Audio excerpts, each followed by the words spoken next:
chia mà trả lốiឬក៏ជាទេសកលលុយបាទនេះគឺជាវិធានបទមួយដែលខ្ញុំលើកឡើងមកទៅជែកលេងជាមួយបងប្អូនអស់គ្នាហ្នឹងហើយដែលព្រោះតែការសង្កេតនិងការឃើញ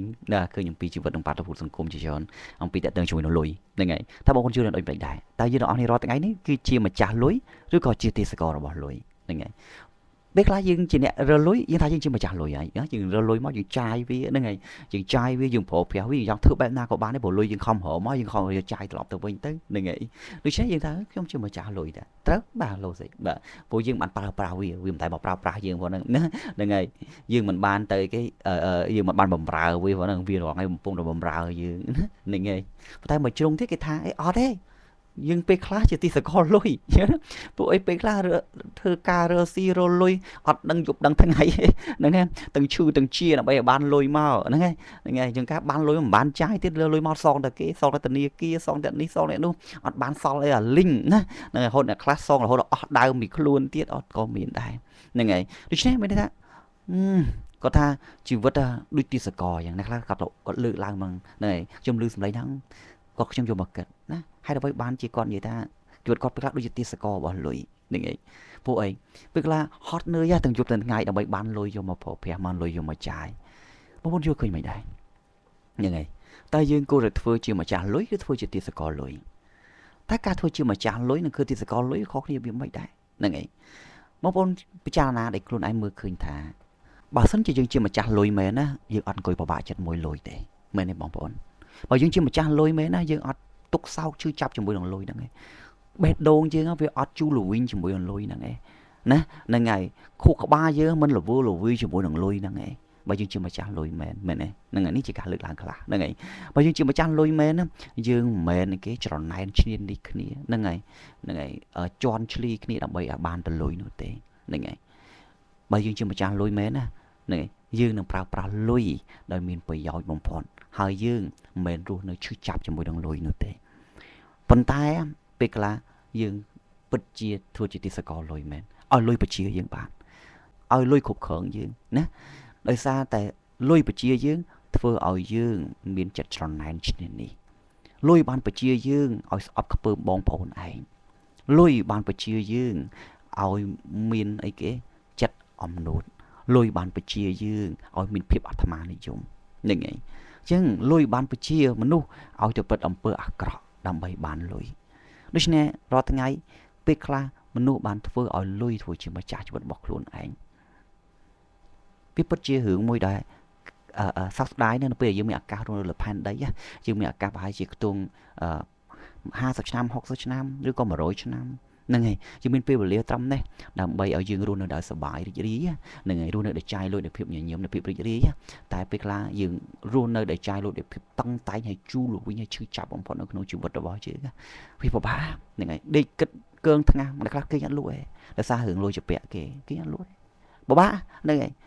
ហេតុនៅរលុយចំណាត់សងគេបានហ្នឹងហើយពេលខ្លះឃើញគេខលមកឃើញធនាគារខលមកឃើញចាស់បំណុលខលមកដេកមិនលក់ទេស្មុគស្មាញឈឺចាប់ជូរលុយអ្នកខ្លះអាយុ50 60 70 80ឆ្នាំហើយនៅខំប្រឹងរកលុយសងគេទៀតមានតែជូរលុយហ្នឹងហើយពេលខ្លះក៏វាភាពជូរលុយតែយើងអាចត្រឡប់វាជាភាពសប្បាយរីករាយបានទេហ្នឹងហើយពេលខ្លះចិត្តសប្បាយរីករាយបងប្អូនធ្វើឲ្យយើងមានភាពឆ្លាតវៃនឹងការគ្រប់គ្រងលុយនឹងការប្រើប្រាស់លុយនឹងការចាយលុយហ្នឹងហើយចិត្តរីករាយណាបេះដូងយើងចិត្តរីករាយរបស់យើងហ្នឹងហើយដួងចិត្តដែលរីករាយដូចខ្ញុំព្រះគម្ពីរប្រាប់ថាដួងចិត្តរីករាយធ្វើឲ្យទឹកមុខរីកផូរផងហ្នឹងហើយចិត្តដែលបាក់បែកធ្វើឲ្យឆ្អឹងពុកផុយទៅឲ្យរូបកាយទន់ខ្សោយទៅឈឺទៅលំបាកទៅហ្នឹងហើយអស់បញ្ញាលីងហ្នឹងហើយចឹងនៅពេលដែលយើងធ្វើឲ្យខ្លួនឯងបណ្ដោយខ្លួនទៅតាមអីគេមហិច្ឆតារបស់លុយពេលខ្លះធ្វើឲ្យយើងកាន់តែជូរល្វីងឡើងជូរល្វីងហើយដូចខ្ញុំនិយាយថាថ្ងៃមួយនឹងបាត់បង់សាច់ញាតិបាត់បង់គ្រួសារបាត់បង់ប្រពន្ធបាត់បង់កូនបាត់បង់មនុស្សជាទីស្រឡាញ់ជុំវិញខ្លួនបាត់បង់អ្វីសពបែបយ៉ាងបាត់បង់គុណតម្លៃរបស់ខ្លួនឯងដោយសារតែលុយហ្នឹងហើយប៉ុន្តែបើសិនជាយើងរើលុយដូចគ្នាណាយើងរើលុយដូចគ្នាប៉ុន្តែយើងអីគេយើងធ្វើជាម្ចាស់នៃលុយមានន័យថាយើងអត់ខ្វល់ខ្វាយពីវាយើងរើវាប៉ុន្តែយើងមិនឲ្យវាត្រួតត្រាជីវិតរបស់យើងមិនដេកគិតខ្វល់ខ្វាយពីវារហូតដល់ស្លាក់ខ្លួនឈឺមែនទេហ្នឹងហើយអញ្ចឹងពេលខ្លះយើងរីករាយជាមួយជីវិតខ្លួនឯងថាអញរើបាន10អញចាយ10នៅល្អបំផុតអញរើបាន20អញចាយ20នៅល្អបំផុតអញរើបាន100អញចាយ100នៅល្អបំផុត មានថាយើងសប្បាយចិត្តជាមួយវាហើយយើងប្រើប្រាស់វាឲ្យអស់ពីសមត្ថភាពប្រើប្រាស់វាដោយភាពរីករាយនិងភាពឆ្លាតវៃនៅពេលនោះយើងនឹងក្លាយជាម្ចាស់លុយហើយហ្នឹងឯងហើយដល់ពេលខ្ញុំលើកឡើងឡើងនេះក្នុងជីវិតរបស់ខ្ញុំមានបទពិសោធន៍ជាច្រើនក្នុងជីវិតតាក់ទងជាមួយនឹងបញ្ហាវិគិបនីអន្តរាយដោយសាររឿងលុយនេះឯងដូចបងប្អូនខ្លះបានដឹងអំពី background របស់ខ្ញុំប្រវត្តិរបស់ខ្ញុំជាសហគ្រិនម្នាក់ដែលឆ្លងកាត់អាជីវកម្មច្រើនហ្នឹងហើយតាំងពីដើមមកតាំងពីអាយុ21ឆ្នាំខ្ញុំបើនិយាយចាប់ពីតាំងពីខ្ញុំរៀននៅសាលាអនុវិទ្យាល័យថ្នាក់ទី9ខ្ញុំចាប់ដើមរកលុយហើយដោយសារខ្ញុំជាអ្នកគូរខ្ញុំគូរលក់គូរលក់យកលុយមកយកលុយមិនអ្នកតែអត់លុយឲ្យខ្ញុំរៀនទេប៉ុន្តែខ្ញុំចង់សាក់លបងខ្លួនឯងចង់ challenge ខ្លួនឯងរកលុយតាំងថ្នាក់ទី9គូរលក់ដើរលក់តាមផ្សារទៅទូតពូគូរលក់ឲ្យដាក់តាមបណ្ណាគាររួមបងមិត្តភក្តិដែលចេះគូរលក់ជាមួយគ្នាអញ្ចឹងទៅសប្បាយថ្នាក់ទី9អាចគូរលក់បានលុយអាចរកលុយបានហើយទិញទូរស័ព្ទលើកដំបូងហ្នឹងហើយនេះសប្បាយរីករាយហ្នឹងហើយហើយក៏ពេលដែលខ្ញុំនៅអាយុ21ឆ្នាំហ្នឹងឯងពេលខ្ញុំ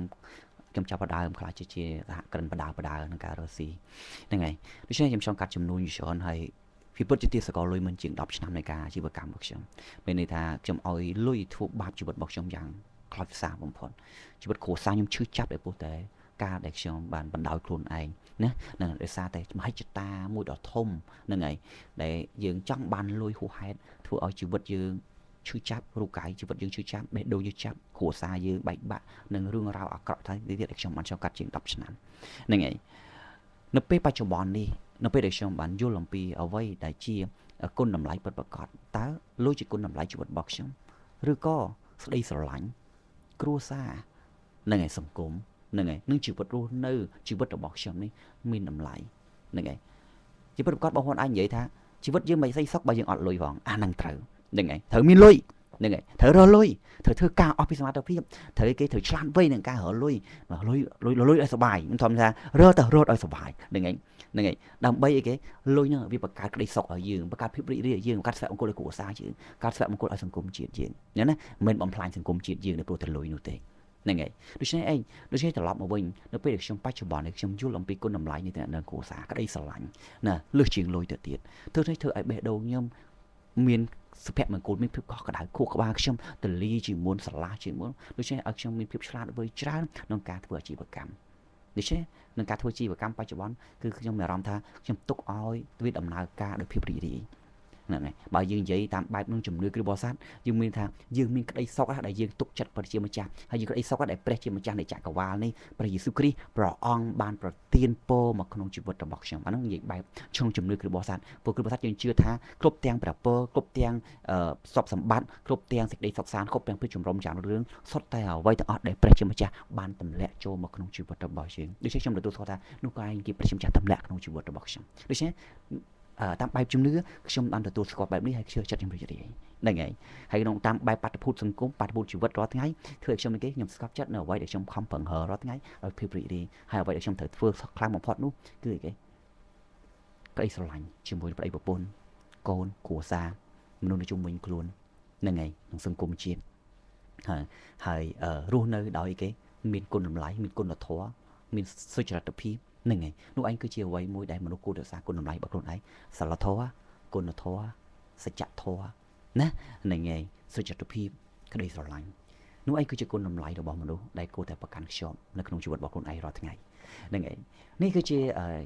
ការទៅជែកនេះលេងបងប្អូនហើយបងប្អូនបានពិចារណាខ្លួនឯងតើបងប្អូនសម្រេចចិត្តថាធ្វើជាទាសករលុយឬក៏ធ្វើជាម្ចាស់លុយហើយប្រើប្រាស់លុយឲ្យមានប្រយោជន៍បំផុតសម្រាប់គ្រួសារសម្រាប់សង្គមជាតិហ្នឹងហើយប្រើប្រាស់លុយមានប្រយោជន៍បំផុតសម្រាប់អ្វីដែលយើងគិតថាជាក្តីសុខនិងសុភមង្គលក្នុងជីវិតគ្រួសាររបស់យើងហ្នឹងហើយអរគុណព្រោះនេះជាការគិតលេងបងប្អូនអាច